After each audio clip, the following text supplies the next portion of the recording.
জন্য এর সব থেকে প্রথম রাস্তা হলো তাকে সঠিক দিন শিক্ষা দেওয়া। এই দিন শিক্ষার মাধ্যমেই আমাদের বাচ্চারা তারবিয়াত পাবে। যদি তাদেরকে সঠিকভাবে দিন শিক্ষা না দেওয়া হয় তাদের তারবিয়াত কোনোদিনই হবে না। এখানে একটা বিষয় আমি সম্মানীয় গার্জেনদের দৃষ্টি আকর্ষণ করব, সেটা হলো যে অনেক সময় আপনারা দেখেছেন যে আপনাদের বাচ্চারা মক্তবে পড়ে, কিন্তু মক্তবে পড়ার পরেও এই বাচ্চার মধ্যে নামাজ, সালাম, অন্যান্য আমলের মধ্যে পরিবর্তন নেই বা আসছে না। 2 বছর 3 বছর বাচ্চারা পড়ছে, তারপরে কোনো পরিবর্তন নেই। এটা অনেক গার্জেনের প্রশ্ন থাকে যে বাচ্চার মধ্যে আমলে পরিবর্তন নেই কেন? এর বুনিয়াদী কারণ হলো যে যদি আমরা শুধুমাত্র আমাদের বাচ্চাদেরকে পড়িয়ে ছেড়ে দেই আর মক্তবে পড়ানোর মধ্যে সীমাবদ্ধ রেখে দিই যে বাচ্চা মক্তবে যাবে, পড়ে আসবে আর সব এখান থেকে শিখে যাবে, তাহলে কিন্তু আপনার বাচ্চার মধ্যে তারবিয়াত কোনোদিনই হবে না। আপনার বাচ্চাকে সঠিক তারবিয়াত করতে হলে দিনিয়াত মক্তব থেকে পড়া ছাড়াও তারবিয়াতের যে সমস্ত বিষয়গুলো প্রত্যেক দিন ডায়েরিতে আমল দেওয়া হয়, এই আমল উপরে আপনাদেরকে ধ্যান দিতে হবে এবং রীতিমতো সেই কাজগুলো বাড়িতে করে নিতে হবে। যদি আপনারা এই সমস্ত কাজগুলো রীতিমতো বাড়িতে করিয়ে নেন তাহলে আপনার বাচ্চার তারবিয়াত হবে, অন্যথায় তারবিয়াত হওয়া মুশকিল আছে। কেন? শুধুমাত্র দিনিয়াত সংস্থা থেকে আপনার বাচ্চাকে শিখিয়ে দেবে যে নামাজ কীভাবে পড়তে হয়, আমল কীভাবে করতে হয়, সালাম কীভাবে করতে হয়, পানি কীভাবে খেতে হয়, কিন্তু সে তো বাচ্চারা মক্তবে পানি খাচ্ছে না, সে খাবে কোথায়? বাড়িতে। খানা কীভাবে খেতে হয় তার সুন্নতগুলো শিখিয়ে দেওয়া হলো, সে তো খানা খায় বাড়িতে গিয়ে। তো বাড়িতে গিয়ে যদি সুন্নত ছাড়া খায়, বাড়িতে গিয়ে যদি পানিটা সে সুন্নত ছাড়া পান করে, এখানে গার্জেনের করণীয় হলো যে বাচ্চাকে হাতে হাতে ধরিয়ে দেওয়া যে বাবু তুমি যেভাবে খানা খাচ্ছ এটা সুন্নত পদ্ধতি নয়, খাবার আগে হাত ধুতে হবে। মনে করেন আপনার বাচ্চা দাঁড়িয়ে পানি পান করছে, আপনি জানেন দাঁড়িয়ে পানি পান করা এটা সুন্নতের খেলাফ, সুন্নত পরিপন্থী, তো আপনি সঙ্গে সঙ্গে মানা করে দিন যে বাবু পানি কীভাবে পান করতে হয়।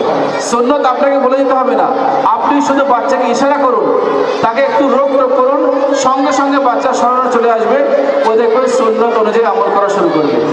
তো সম্মানীয় গার্জেনের কাছে আবেদন, শুধুমাত্র বাচ্চাকে মক্তবে পাঠিয়ে দেওয়া যথেষ্ট নয়, মক্তবে পাঠিয়ে দেওয়ার সাথে সাথে এই বাচ্চাকে বাড়িতেও নিজেদের পরিবেশটাকে উন্নত করুন এবং বাচ্চাকে বাড়িতে আমল করিয়ে নিন। ইনশাআল্লাহ এই বাচ্চার তারবিয়াত উন্নত মানের হবে।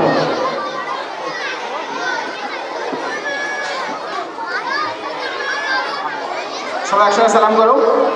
আসসালামু আলাইকুম ওয়া রাহমাতুল্লাহি ওয়া বারাকাতুহু। ওয়া আলাইকুম আসসালাম ওয়া রাহমাতুল্লাহি ওয়া বারাকাতুহু। এখন আমাদের সম্মুখে আমাদের দিনিয়াত মুনাজ্জাম মক্তবের শিক্ষার্থীরা হাজির হয়েছে, যারা দিনিয়াত মুনাজ্জাম মক্তব থেকে মাত্র 4 থেকে 5 মাস শিক্ষা লাভ করছে। সকলে একসঙ্গে হাম করো। ছন্দ আকারে আল্লাহ তাআলার প্রশংসা করাকে হামদ বলে। হাম করার সঙ্গে आओ सर को झुकाए, गीत खुदा की हमद के गाए, जिसने इस दुनिया को बनाया और हमें फिर इसमें बसाया, जिसने पानी और हवा दी, जिसने हमारी आग जला दी, जिसने बनाए चांद सितारे, फूल खिलाए प्यारे प्यारे, जिसने हमें ईमान दिया है, हम पे बड़ा एहसान किया है, फिक्र है कुछ ना किसी का गम है, हम पे खुदा ही का करम है। মাশাআল্লাহ, জাযাকাল্লাহু খাইর। এই যে বাচ্চারা হামদ পেশ করেছে, এর মুখ্য উদ্দেশ্য হলো যে আমাদের বাচ্চারা এই মক্তবে বিভিন্ন স্বাধীন পরিবেশ থেকে পড়তে আসে। কেউ ঘুম থেকে উঠে পড়তে আসছে, কেউ স্কুল থেকে পড়তে আসছে, কেউ টিউশন থেকে বাড়ির সঙ্গে সঙ্গে পড়তে আসছে, অর্থাৎ বিভিন্ন স্বাধীন পরিবেশ থেকে বাচ্চারা পড়তে আসে। এই সমস্ত বাচ্চাকে 1 ঘন্টার মধ্যে পড়ার মেজাজ তৈরি করা এবং সঙ্গে সঙ্গে পড়ার প্রতি তাদের উদ্বুদ্ধ করা, এটা একটা অনেক বড় চ্যালেঞ্জের কাজ। 1 ঘন্টার মধ্যে এই কাজগুলো করা অনেক বড় চ্যালেঞ্জের কাজ, যেটা আলহামদুলিল্লাহ দিনিয়াত মুনাজ্জাম মক্তবের উত্তম পরিকাঠামোর মাধ্যম দিয়ে সম্ভব হয়েছে যে আমাদের বাচ্চাদেরকে ক্লাসে আসার সঙ্গে সঙ্গে সকলকে একত্রিত দাঁড় করিয়ে একটা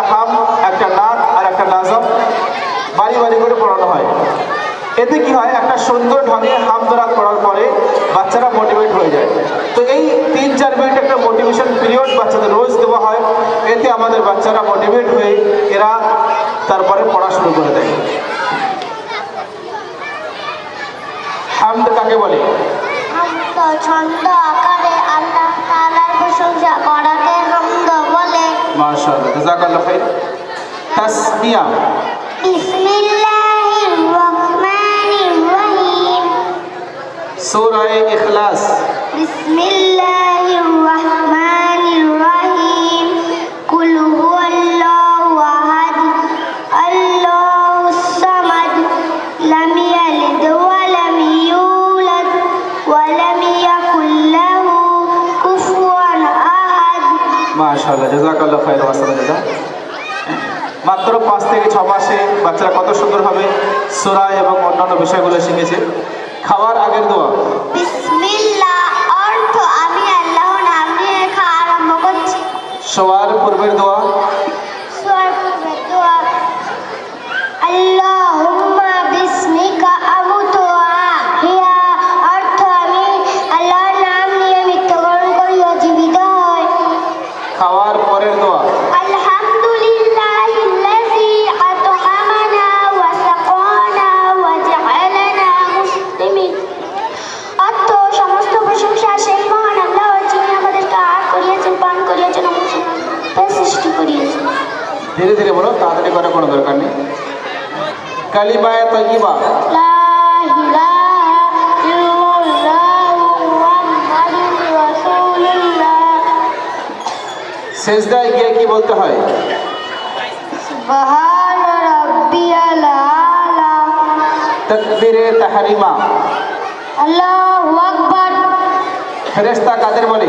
মুনাদ্দারিয়াদের সৃষ্টিকে ফেরেশতা বলে। ফেরেশতার সংখ্যা কত? ফেরেশতাদের সংখ্যা অগণিত, তাদের সংখ্যা মহান আল্লাহ ছাড়া অন্য কারো জানা নেই। মাশাআল্লাহ, জাযাকাল্লাহু খাইর। পানি আরবি কি? মাউন। লবণ। তরকারি। ইদামুন। রুটি। খুবজুন। চিনি। সুক্কার। জাযাকাল্লাহু খাইর। চলো বাবুরে যাও, সবাই বাম দিক থেকে নেমে যাও, তোমাদের জন্য সান্ত্বনা প্রাইজ আছে।